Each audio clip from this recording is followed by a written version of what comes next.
வணக்கம்.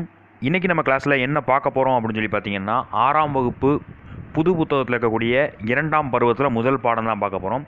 இயல் 4. ஏற்கனவே நம்ம வந்து டேம் 1 பார்த்துருப்போம், ஃபுல்லாகவே பார்த்துருப்போம். ஸோ அந்த வகையில் இப்போ நம்ம டேம் 2 பார்க்க போகிறோம். இயல் 4 முதலாவது டேமில் வந்து 3 பாடம், 2வது டேமில் 3 பாடம், 3வது டேமில் 3 பாடம் இருக்கும். சரிங்களா? ஸோ மொத்தம் 9 வீடியோ, அது இல்லாமல் இலக்கணத்துக்கு ஒரு வீடியோ, மொத்தம் 10 வீடியோ பார்த்துட்டோம்னா 6th ஃபுல்லாகவே முடிஞ்சிருச்சு. இதுக்கு முன்னாடி இருக்க வீடியோஸ் நீங்கள் பார்க்கணும் அப்படின்னா கீழே டிஸ்கிரிப்ஷனில் லிங்க் கொடுத்துருப்போம். ஸோ அதை போய் பாருங்கள். அதே மாதிரியே தொடர்ந்து அடுத்தடுத்து வர கிளாஸ் உங்களுக்கு வரணும்னு நினச்சிங்கன்னா கீழே இருக்க ரெட் கலர் சப்ஸ்கிரைப் பட்டன் அமைக்கி சப்ஸ்கிரைப் பண்ணிக்கங்க. கூடவே அந்த பெல் பட்டனையும் சேர்த்து அமைக்கி வச்சிட்டிங்கன்னா எங்களுடைய அப்டேட்ஸ் உடனுக்குடன் உங்களை தேடி வந்துக்கிட்டே இருக்கும். சரி, வாங்க நேரடியாக கிளாஸுக்கு போகலாம். மூதுரை இயல் 4ல் இப்போ நம்ம பார்க்க போகிறது மூதுரை அப்படின்னு சொல்லி ஒரு டாபிக் இருக்கா. ஸோ அதை ஓப்பன் பண்ணிக்கங்க. அது இல்லை புக்கு இல்லாட்டினா பரவாயில்ல, ஒன்றும் பிரச்சனை இல்லை. இந்த வீடியோவை தொடர்ந்து பாருங்கள், உங்களுக்கு புரிய ஆரம்பிச்சிடும். மன்னனும் மாசற கற்றோனும் சீர்தூக்கின் மன்னனின் கற்றோன் சிறப்புடையன் மன்னர்க்கு தன் தேசமல்லால் சிறப்பில்லை கற்றோருக்கு சென்ற இடமெல்லாம் சிறப்பு. இது பார்த்தீங்க அப்படின்னா இது ஔவையார் எழுதுனதாக குறிப்பிட்டிருக்காங்க. ஔவையார் அப்படிங்கும்போது பார்த்தீங்கன்னா ஒரே ஒரு ஔவையார் மட்டும் கிடையாது. ஆத்திச்சூடியில் எழுதின ஔவையார் வேறு, அதே மாதிரி அதுக்கடுத்து வந்த கொன்றை வேந்தன் அந்த மாதிரி இருக்கக்கூடிய ஔவையார்கள்லாம் வேறு. 12ஆம் நூற்றாண்டுகள்லையும் ஔவையார்கள் வாழ்ந்திருக்காங்க. ஸோ நிறைய ஔவையாருங்கிற பேரில் வந்து நிறைய பேர் வாழ்ந்திருக்காங்க. இது ஒரு ஔவையார் எழுதினர் தான். சரிங்களா? இப்போ இந்த மாசற அப்படின்னா என்ன அப்படின்னு சொல்லி பார்த்தீங்கன்னா குறைவில்லாமல், இது ரொம்ப முக்கியமானது. சீர்தூக்கின் அப்படின்னா ஒப்பிட்டு ஆராய்ந்து, தேசம்னா தெரியும் நமக்கு, நாடு அப்படிங்கிறது எல்லாத்துக்குமே தெரியும். சரிங்களா? அதாவது இந்த பாட்டுடைய மீனிங் என்ன அப்படின்னு சொல்லி பார்த்தோம்னா, மன்னனும் நல்லா படித்தவனும் எந்த வித குற்றமும் இல்லாமல், அதாவது குறைபாடு இல்லாமல் படித்தவனையும் ஒப்பிட்டு பார்த்தோம் அப்படின்னம்னா மன்னனை விட நல்லா படித்தவனுக்கு தான் சிறப்பு அதிகம்னு சொல்லியிருக்காங்க. ஏன் அப்படி சொல்கிறாங்க அப்படின்னு சொல்லி பார்த்தீங்கன்னா, மன்னனுக்கு தன் தேசம் இல்லாமல் வேறு எங்கேயுமே சிறப்பு கிடையாது. ஆனால் கற்றோருக்கு சென்ற இடமெல்லாம் சிறப்பு அப்படிங்கிறதுனால மன்னனை விட குறைவர படித்தவன் தான் சிறந்தவன் அப்படின்னு சொல்லிட்டு ஔவையார் வந்து இந்த பாடலில் வந்து சொல்லியிருக்காங்க. இந்த ஔவையார் யார் அப்படின்னு சொல்லி பார்த்தீங்கன்னா ஆத்திச்சூடி, கொன்றை வேந்தன், நல்வழி இந்த மாதிரியான நூல்களை எழுதிய ஔவையார் இவங்க. இதுக்கு முன்னாடி பார்த்தீங்கன்னா நம்ம முருகப்பெருமான்கிட்ட வந்து சுட்ட பலம் வேணுமா சுடாத பலம் வேண்டுமான்னு சொல்லிட்டு வம்பளுத்திருப்பார் இல்லையா. ஸோ அந்த ஔவையார் வேறேன்னு நினைக்கிறேன். ஸோ நிறைய ஔவையார்கள் இருக்காங்க. இவங்க வந்து ஆத்திச்சூடி, கொன்றை வேந்தன்லாம் எழுதின ஔவையார்.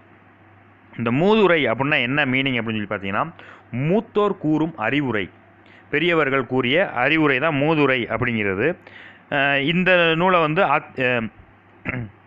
ஆத்திச்சூடி எழுதிய ஔவையார் எழுதியிருக்காங்க. இந்த நூலில் வந்து 31 பாடல்கள் இருக்குது அப்படிங்கிறது சொல்லியிருக்காங்க. சரி, வாங்க அடுத்த கிளாஸ் பார்ப்போம். புக் பேக் கொஸ்டின் பார்ப்போம். ஃபஸ்ட்டு, மாணவர்கள் நூல்களை எவ்வாறு கற்க வேண்டும்? மாசற கற்க வேண்டும். இடமெல்லாம், இடம் கூட்டல் எல்லாம் அப்படின்னு சொல்லி பிரித்து எழுதலாம். மாசற என்ற சொல்லை பிரித்து எழுதுனா மாசு கூட்டல் அற.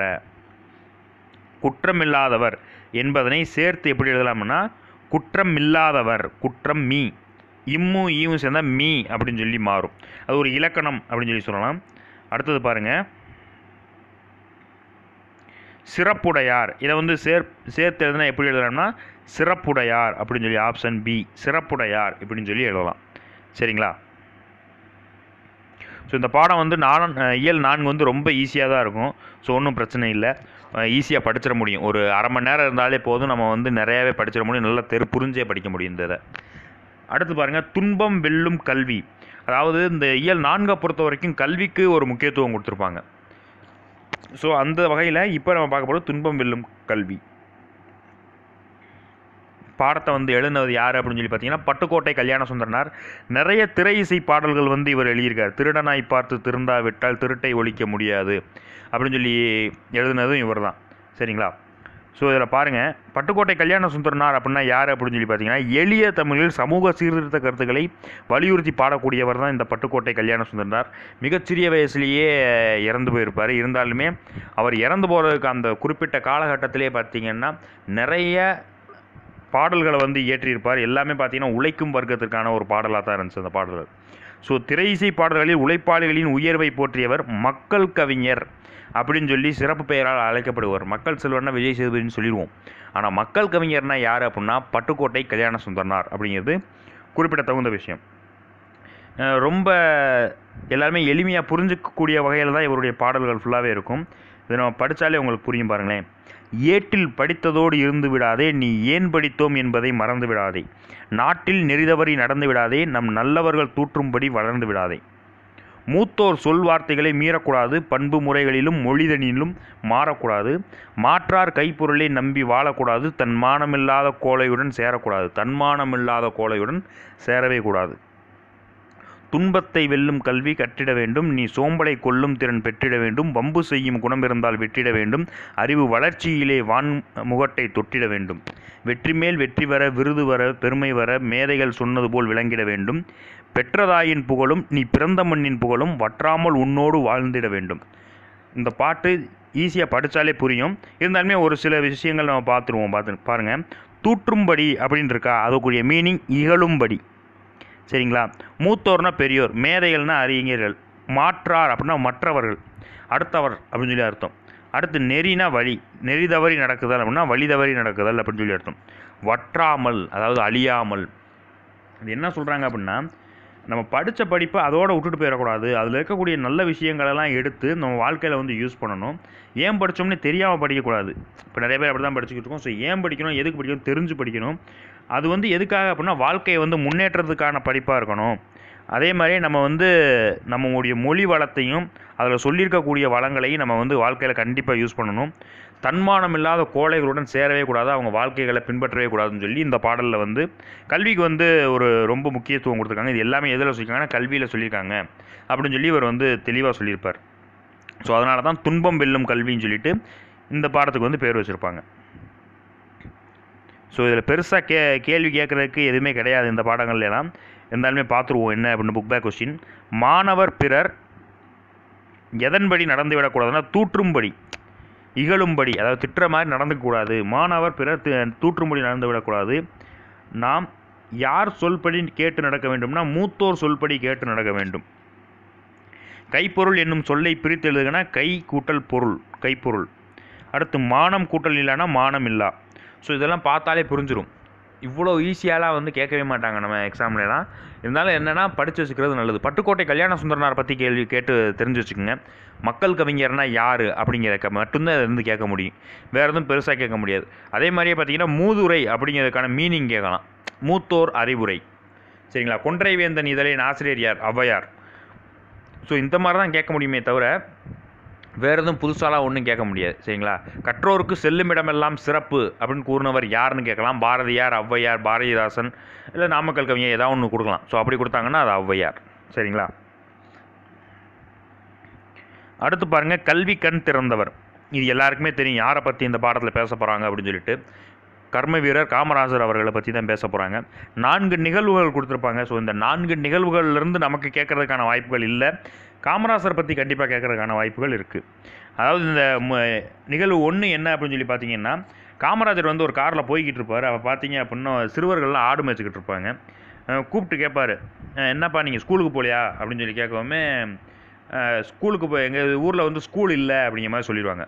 ஸோ ஸ்கூல் இல்லை அப்படிங்கிறனால தான் நீங்கள் ஸ்கூலுக்கு போகல, இருந்தால் போவீங்கன்னா கண்டிப்பாக போவாங்கவுமே. சரி, எல்லா ஊர்லேயுமே வந்து நீங்கள் வந்து ஸ்கூலை ஓப்பன் பண்ணுங்கன்னு சொல்லிட்டு கல்வி அதிகாரிகிட்ட வந்து சொல்லுவார். ஸோ அதான் என்னென்னா நிகழ்வு 1. நிகழ்வு 2 அப்படின்னு பார்த்தீங்கன்னா, 50,000 பள்ளிகளை வந்து எல்லா ஏரியாவிலையும் வந்து திறக்கணும் அப்படின்னு சொல்லி உத்தரவு போடுவார். ஸோ அதான் வந்து நிகழ்வு 2. அது என்ன அப்படின்னு சொல்லி பார்த்தீங்கன்னா, 1 மைல் தூரத்தில் வந்து ஆரம்ப பள்ளி, 3 மைல் தூரத்தில் நடுநிலை பள்ளி, 5 மைல் தூரத்தில் வந்து உயர்நிலை பள்ளியை திறக்கணும் அப்படிங்கிறத ஒரு திட்டம் போடுவாங்க. ஸோ இந்த மாதிரி கேட்கறதுக்கான வாய்ப்புகள் இருக்குது. 1 மைல் தூரத்தில் எந்த பள்ளியை திறக்கிறதுக்கு வந்து காமராஜர் உத்தரவிட்டார்? 1 மைல் தூரம்னா துவக்கப்பள்ளி, ஆரம்ப பள்ளி, 3 மைல்னா நடுநிலை பள்ளி, 5 மைல் அப்படின்னா உயர்நிலை பள்ளி. சரிங்களா? நிகழ்வு 3 என்ன அப்படின்னா, பள்ளி நிகழ்ச்சியில் வந்து கொடியேற்றுறதுக்காக போயிருப்பார். அப்போ என்ன இருக்கும் அப்படின்னு பார்த்தீங்கன்னா, ஒரு பையன் வந்து மயக்கம் போட்டு கீழே விழுந்துருவான். ஏன்ப்பா காலையில் சாப்பிட்டேன்னு கேட்பாரு. இல்லை அப்படிமா, சாப்பிட்றதுக்கு எதுவும் இல்லை அப்படின்னு சொல்லுமே. மதிய உணவு திட்டத்தை வந்து அறிமுகப்படுத்துங்க, ஒரு வேளையாவது சாப்பாடு சாப்பிட்டா தான் நம்ம வந்து படிக்க முடியும் அப்படின்னு சொல்லிட்டு மதிய உணவு திட்டத்தை வந்து நம்ம அறிமுகப்படுத்தணும்னு சொல்லி அந்த ஒரு திட்டத்தை வந்து அறிமுகப்படுத்துவார். அதுக்கடுத்து பார்த்தீங்கன்னா நிகழ்வு 4 என்ன அப்படின்னு சொல்லி பார்த்தீங்கன்னா, பரமக்குடி தரைப்பாலம். ஸோ அந்த சைடு போய்கிட்டு இருக்கும்போது பார்த்தீங்கன்னா காட்டாற்று வெள்ளம் போய்கிட்டு இருக்கும். அதனால் இந்த வெள்ளத்தை தாண்டி யாருமே வந்து ஸ்கூலுக்கு வரமாட்டாங்க அப்படிங்கிற மாதிரி ஒரு இது போய்கிட்டு இருக்கும். ஸோ நீங்கள் என்ன பண்ணுங்கள் அப்படின்னா, அந்த சைடு ஒரு ஸ்கூலும் இந்த சைடு ஒரு ஸ்கூலும் கட்டுங்க, வெள்ளம் போகும்போது அங்கே படிக்கட்டும் அப்படிங்கிற மாதிரி சொல்லியிருப்பாங்க. ஸோ 3 மைலுக்கு ஒரு தடவை நம்ம ஸ்கூலே கட்டணும் ரூல் இருக்குது அப்படின்னா, இந்த ஆற்றை வந்து காரணம் காட்டுங்க, எனக்கு தேவை வந்து பள்ளிக்கூடத்தில் மாணவர்கள் படிக்கணும் அப்படிங்கிற மாதிரி சொல்லிடுவார். ஸோ இந்த 4 நிகழ்வை தான் கொடுத்துருப்பாங்க. பெருசாக இதுலேருந்து கேட்குறதுக்கான வாய்ப்புகள் இல்லை. சரிங்களா? ஸோ இதை நீங்கள் ஒரு தடவை வாட்ச் விட்டாலே போதும். இதுலேருந்து என்ன மாதிரியெல்லாம் கேட்கலாம் அப்படின்னு சொல்லி பார்த்தீங்க அப்படின்னா, இந்த பகுதியிலேருந்து கேள்வி கேட்குறதுக்கான வாய்ப்பு இருக்குது. கல்வி கண் திறந்தவர் அல்லது படிக்காத மேலை, ஏழை பங்காளர், இந்த மாதிரியான வார்த்தைகள். தலைவரை உருவாக்குபவர், கர்ம வீரர், கருப்பு காந்தி. கருப்பு காந்தின்னு யாரை குறிப்பிடுகிறோம் அப்படின்னு சொல்லி கக்கன், காமராசர் இந்த மாதிரி கொடுக்குறதுக்கான வாய்ப்புகள் இருக்குது. அதே மாதிரியே பார்த்தீங்க அப்படின்னா, ஏழை பங்காளர் அப்படின்னு சொல்லி கொடுத்து ஒரு 4 பேர் கொடுக்கறதுக்கான வாய்ப்புகள் இருக்குது. வேறு என்ன அப்படின்னு சொல்லி பார்த்தீங்கன்னா, இலவச கட்டாய கல்வி சட்டத்தை கொண்டு வந்தவர் யார்? நமக்கு வந்து மதிய உணவுன்னு சொன்னால் நமக்கு வந்து காமராசர் ஞாபகம் வந்துடுவார். சீருடை அப்படின்னு சொன்னால் காமராசர் ஞாபகம் வந்துடுவார். ஆனால் இலவச கட்டாய கல்வி அப்படின்னு சொல்லி பார்த்தோம்னா அது ஞாபகம் வர மாட்டார். அதனால தான் அந்த இதை கேட்குறதுக்கான வாய்ப்புகள் இருக்குது. தமிழ்நாட்டில் பல கிளை நூலகங்களை தொடங்கியவர் யார் அப்படின்னு சொல்லி கேட்கலாம். ஸோ அப்படி கேட்டாங்கனாலும் காமராசர் தான். இந்த இது பாருங்கள், தெரிந்து கொள்வோம் அப்படின்னு சொல்லி கொடுத்துருக்காங்க பாருங்களேன்.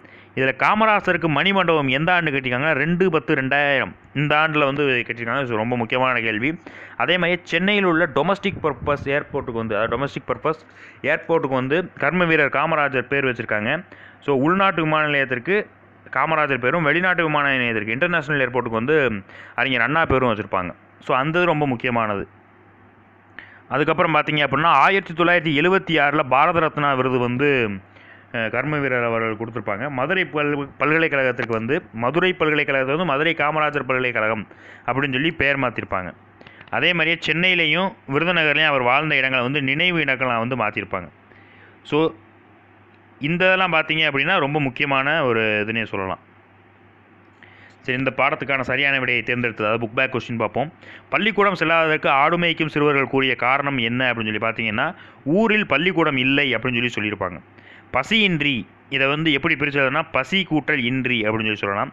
படிப்பறிவுங்கிற சொல்லை வந்து எப்படி பிரிச்சதுன்னா படிப்பு கூட்டல் அறிவு அப்படின்னு சொல்லி எழுதலாம். காடு கூட்டல் ஆறு, இதை வந்து எப்படின்னா காட்டாறு அப்படின்னு சொல்லி எழுதலாம். ஸோ இவ்வளோ தான் இந்த இதில் வந்து கேள்விகள் கேட்க முடியும். இதை தாண்டி பெருசாக கேள்வி கேட்க முடியும். அது குழந்தைகள் பள்ளியில் ஏற்றத்தாழ்வின்றி பறிக்க சீருடை அறிமுகப்படுத்தியிருப்பார். படித்தோம் இல்லையா? சீருடை, இலவச மதிய உணவு, அதே மாதிரி கட்டாய கல்வி, இது 3 அறிமுகப்படுத்தினவர் கர்ம வீரர். அடுத்து காமராசரை கல்வி கண் திறந்தவர் என மனதார பாராட்டியவர் யார் அப்படின்னு சொல்லி கேட்டிருக்காங்க. இந்த கேள்வி ரொம்ப முக்கியமான கேள்வி, அதை சொல்லாம விட்டோம். இந்த பாருங்களேன், தந்தை பெரியார் அவர்கள் வந்து கல்வி கண் திறந்தவர் காமராசர் அப்படின்னு சொல்லிட்டு மனதார பாராட்டியிருப்பார். ஸோ இது ரொம்ப முக்கியமானது. ஸோ கல்வி கண் திறந்தவர்னு சொல்லி யாரை சொல்கிறாங்க, யார் வந்து சொன்னார் அப்படின்னு காமராசர் சொன்னாங்கன்னா தந்தை பெரியார் அவர்கள். சரிங்களா? அடுத்து நம்ம பார்க்க போகிறது நூலகம் நோக்கி அப்படிங்கிற பாடம். ரொம்ப முக்கியமான படம், ஆனால் ரொம்ப ஈஸியான படம். இதில் வந்து இருக்கக்கூடிய எந்த பகுதியுமே நமக்கு தேவையில்லை. ஒரு 4 பாயிண்ட் இந்த பாடத்தில் தெரிஞ்சால் போதும், கண்டிப்பாக வந்து இதில் இருக்க கேள்விகள் அடிச்சிடலாம். இப்போ நம்ம பார்க்க போகிறது அண்ணா நூற்றாண்டு நூலகம் பற்றி பார்க்க போகிறோம். இது வந்து ஆசியாவிலேயே 2வது பெரிய நூலகம், ஆசிய கண்டத்திலேயே 2வது பெரிய நூலகம் இதுதான், அண்ணா நூற்றாண்டு நூலகம். சரிங்களா? இது ஒரு முக்கியமான பாயிண்ட்டு. அதுக்கடுத்து பாருங்கள், ஆசியாவிலேயே மிகப்பெரிய நூலகம் எங்கே இருக்குது அப்படின்னு சொல்லி பார்த்தீங்கன்னா சீனாவில் இருக்குது. அதே மாதிரியே ரா அரங்கநாதன், அது யார் அப்படின்னு சொல்லி பார்த்தீங்க அப்படின்னா நூலக விதிகளை உருவாக்கியவர் அப்படின்னு சொல்லி சொல்கிறாங்க. சரிங்களா? இந்திய நூலக அறிவியலின் தந்தை அப்படின்னு சொல்லிட்டும் ரா அரங்கநாதன் அவர்களை வந்து சொல்கிறாங்க. ஸோ இப்போ வரைக்குமே நம்ம 4 பாயிண்ட் தெரிஞ்சுருக்கோம். ஒன்று, சீனாவில் வந்து மிகப்பெரிய நூலகம் இருக்குது. ஆசியாவில் 2வது பெரிய நூலகம் வந்து சென்னையில் இருக்குது. அந்த நூலகத்தின் பெயர் பார்த்தீங்க அப்படின்னா அறிஞர் அண்ணா நூற்றாண்டு நூலகம். ரா அரங்கநாதன் வந்து நூலக விதிகளை உருவாக்கியவர்னு தெரிஞ்சு வச்சுருக்கோம். இந்திய நூலக அறிவியலின் தந்தைன்னு சொல்லிட்டோம் ரா அரங்கநாதன் அவர்கள் வந்து சொல்கிறோம். சரிங்களா? இப்போ இதில் என்ன அப்படின்னா முதல் தளம், 2ஆம் தளம், 3ஆம் தளம், இதில் எல்லாம் வந்து பார்த்தீங்க அப்படின்னா என்னென்ன புத்தகங்கள் இருக்குது அப்படின்னு சொல்லி சொல்லியிருப்பாங்க. முதல் தளத்தில் கண் பார்வை குறைபாடு உள்ளவர்கள் படிப்பதற்காக பிரெய்லி எழுத்து முறையின் கூடிய புத்தகங்கள், நூல்கள் இதெல்லாம் வந்து இருந்திருக்கும். ஸோ முதல் தளத்தில் தான் அந்த புத்தகங்கள்லாம் இருக்கும். சரிங்களா? ஸோ அடுத்தடுத்த தளத்தில் என்ன இருக்குது அப்படிங்கிறது கேட்குறதுக்கான வாய்ப்புகள் இருக்குது. அதை அந்த பக்கத்துலேயே கொடுத்துருப்பாங்க, அடுத்த பக்கத்தில் கொடுத்துருப்பாங்க பாருங்கள். தரைத்தளத்தில் சொந்த நூல் படிப்பகம், பிரெய்லி நூல்கள். சரிங்களா? அதாவது அங்கேயே இருக்க நூலை மட்டும்தான் படிக்க முடியும். இந்த பேப்பர் தினமணி, தினத்தந்தி, தினகரன் இந்த மாதிரி பேப்பர்லாம் போட்டிருப்பாங்க. அப்புறம் பிரெய்லி நூல்கள் வந்து இருக்கும். முதல் தளத்தில் குழந்தைகள் பிரிவு பருவ இதழ்கள் ஃபுல்லாக இருக்கும். சரிங்களா? அந்த வார வாரம் வர்றது, மாதம் மாதம் வர்றதெல்லாம் இருக்கும். அடுத்து தமிழ் நூல்கள் ஃபுல்லாக 2ஆம் தளத்திலையும் 3ஆம் தளத்தில் கணினி அறிவியல், தத்துவம், அரசியல் நூல்கள் இருக்கும். 4ஆம் தளத்தில் எக்கனாமிக்ஸ், பொருளியல், சட்டம், வணிகவியல், கல்வி இது வந்து 4ஆம் தளத்தில் இருக்கும். 5ஆம் தளத்தில் கணிதம், அறிவியல், மருத்துவம் இது 5ஆம் தளத்தில் இருக்கும். 6ஆம் தளத்தில் பொறியியல், வேளாண்மை, திரைப்படக்கலை. 7ஆம் தளத்தில் வரலாறு, சுற்றுலா. 8ஆவது தளத்தில் அட்மினிஸ்ட்ரேட்டிவ் ஆஃபீஸ் இருக்கும். நூலகத்தின் நிர்வாகப் பிரிவு அப்படின்னு சொல்லி சொல்லுவாங்க. ஸோ மொத்தம் 8 தளம் இருக்குது. ஸோ இதிலேருந்து கேள்விகள் கேட்பதற்காக வாய்ப்புகள் இருக்குது. எனக்கு கேட்கணும்னு நினச்சாங்க இதில் தான் கேட்க முடியும், இந்த பாடத்துலேருந்து கேட்கணும்னு நினச்சா. அப்புறம் அரங்கநாதன் அவர்களை பற்றி கேட்கலாம். சரிங்களா? ஸோ இந்த இதில் கொடுக்குறதுக்கு இந்த இதை எப்படி கேட்கலாம் அப்படின்னு சொல்லி பாருங்கள். நூலகத்தில் படித்து உயர்நிலை அடைந்தவர்களுள் சிலர் அப்படின்னு சொல்லிட்டு கேட்டிருக்காங்க, கொடுத்துருக்காங்க. அது யார் யார் கொடுத்துருக்காங்க பாருங்கள். அறிஞர் அண்ணா, ஜவஹர்லால் நேரு, அண்ணல் அம்பேத்கர், கார்ல் மார்க்ஸ். ஸோ இது எப்படி கேட்கலாம்னா பொருந்தாதவற்றை தேர்ந்தெடுக்க அப்படின்னு சொல்லி கொடுத்து, இப்போ ஜவஹர்லால் நேரு, காமராசர், அண்ணல் அம்பேத்கர், கார்ல் மார்க்ஸ் அப்படின்னு சொல்லி கொடுக்கலாம். இதில் நம்ம என்ன நினைப்போம் அப்படின்னோம்னா கார்ல் மார்க்ஸ் மட்டும் தான் வெளிநாட்டுக்காரர், மற்றவங்கலாம் பார்த்தீங்கன்னா உள்நாட்டில் தான் இருக்காங்கன்னு சொல்லிட்டு நம்ம டபக்குன்னு என்ன பண்ணிடணும், கார்ல் மார்க்ஸ் நடிச்சு விட்ருவோம். ஆனால் இவங்க என்ன பாயிண்ட் ஆஃப் வியூவில் கேட்டிருப்பாங்க அப்படின்னு சொல்லி பார்த்தீங்கன்னா நூலகத்தில் படித்து உயர்நிலை அடைந்தவர்கள்ங்கிற பாயிண்ட் ஆஃப் வியூவில் கேட்டிருப்பாங்க. ஸோ அறிஞர் அண்ணா, ஜவஹர்லால் நேரு, அம்பேத்கர், கார்ல் மார்க்ஸ் வந்து ரொம்ப குறிப்பிடத்தகுந்த விஷயங்கள். சரிங்களா?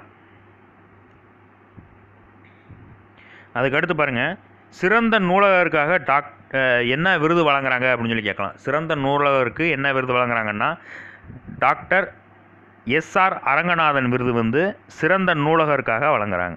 சரிங்களா?